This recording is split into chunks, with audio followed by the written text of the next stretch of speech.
भारत की रक्षा उद्योग में एक बड़ा बदलाव आने वाला है। भारतीय वायुसेना को 450 नए फाइटर जेट्स की जरूरत है। लेकिन सवाल यह है कि इतनी बड़ी संख्या में लड़ाकू विमान कौन बनाएगा? अब तक इस क्षेत्र में हिंदुस्तान एरोनॉटिक्स लिमिटेड एचएएल का दबदबा रहा है।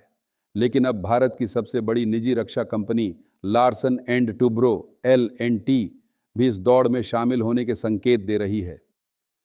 एल&टी के एरोस्पेस और डिफेंस प्रमुख जयंत पाटिल ने हाल ही में कहा कि कंपनी फाइटर जेट्स के निर्माण में महत्वपूर्ण भूमिका निभाने के लिए तैयार है। हालांकि उन्होंने यह स्पष्ट नहीं किया कि वे कौन सा विमान बनाएंगे। भारतीय वायुसेना की मौजूदा स्थिति को देखते हुए यह कदम काफी अहम साबित हो सकता है। फिलहाल वायुसेना के पास सिर्फ 31 स्क्वाड्रन हैं, जबकि आदर्श रूप से 42 स्क्वाड्रन होने चाहिए। 2040 तक मिग 21, जगुआर और मिराज 2000 जैसे 250 से ज्यादा लड़ाकू विमान सेवा से हटने वाले हैं। ऐसे में अगले 15 वर्षों में भारतीय वायुसेना को कम से कम 450 नए फाइटर जेट्स की जरूरत होगी। वायुसेना प्रमुख air chief marshal AP Sinha ने इस स्थिति को लेकर हाल ही में चिंता जताई और कहा कि अब देरी की कोई गुंजाइश नहीं बची है। वायुसेना की इसी ज़रूरत को देखते हुए एल&टी अपने लिए एक अवसर देख रही है और भारत के रक्षा क्षेत्र में एक नई क्रांति लाने की तैयारी कर रही है। एल&टी पहले से ही तेजस फाइटर जेट के लिए महत्वपूर्ण हिस्से जैसे विंग्स और फ्यूसलेज बना रही है। कंपनी का डिफेंस और एरोस्पेस सेक्टर तेजी से बढ़ रहा है और 2024 में इसका राजस्व 4,500 करोड़ 548 मिलियन तक पहुंच चुका है। ऐसे में अगर एल&टी को फाइटर जेट निर्माण की पूरी जिम्मेदारी मिलती है तो यह भारत की रक्षा उत्पादन क्षमता को कई गुना बढ़ा सकता है। हालांकि अब सबसे बड़ा सवाल यह उठता है कि एल&टी कौन सा फाइटर जेट बनाएगा। सबसे मजबूत संभावना तेजस MK2 की है, क्योंकि इसका उत्पादन 2030 तक शुरू होने की उम्मीद है और वायुसेना ने इसके 120 यूनिट्स का ऑन ऑर्डर भी तय कर लिया है। इसके अलावा भारत का AMCA advance medium combat aircraft project भी एक बड़ा अवसर हो सकता है, क्योंकि यह भारत का पहला स्टेल्थ फाइटर जेट होगा।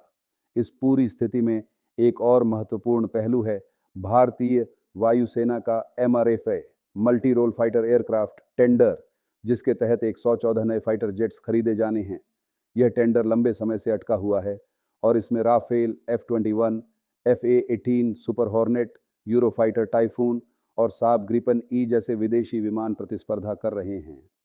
यदि सरकार MRFA टेंडर के तहत किसी विदेशी कंपनी के साथ साझेदारी करती है तो एल&टी को इसमें भाग लेने का मौका मिल सकता है, जिससे भारत में लड़ाकू विमानों का उत्पादन बढ़ाया जा सकता है। अब बड़ा सवाल ये है कि क्या एल&टी की इस महत्वाकांक्षी योजना से एचएएल की बादशाहत को चुनौती मिलेगी? दशकों से एचएएल भारत के लड़ाकू विमानों के निर्माण में एकमात्र प्रमुख कंपनी रही है, लेकिन उसकी उत्पादन क्षमता सीमित है। अगर एल&टी को सरकार से आवश्यक निवेश और तकनीकी सहयोग मिलता है तो यह एचएएल के एकाधिकार को खत्म कर सकता है और भारत के रक्षा उत्पादन को निजी क्षेत्र की मदद से तेजी से आगे बढ़ा सकता है। हालांकि इसके लिए बड़ी पूंजी, अत्याधुनिक टेक्नोलॉजी और कुशल इंजीनियरों की ज़रूरत होगी। अब यह देखना दिलचस्प होगा कि क्या सरकार एल&टी को एचएएल के साथ बराबरी का मौका देती है या फिर पारंपरिक सरकारी कंपनियों को ही प्राथमिकता दी जाती है। आप इस पर क्या सोचते हैं? क्या भारत की निजी कंपनियां फाइटर जेट्स का निर्माण करने के लिए तैयार है? हमें कमेंट में अपनी राय बताएं और अगर आपको यह जानकारी पसंद आई हो तो वीडियो को लाइक करें, अपने दोस्तों के साथ शेयर करें और चैनल को सब्सक्राइब करें। भारत के रक्षा क्षेत्र से जुड़ी हर नई अपडेट के लिए हमारे साथ बने रहे। जय हिंद, वंदे मातरम।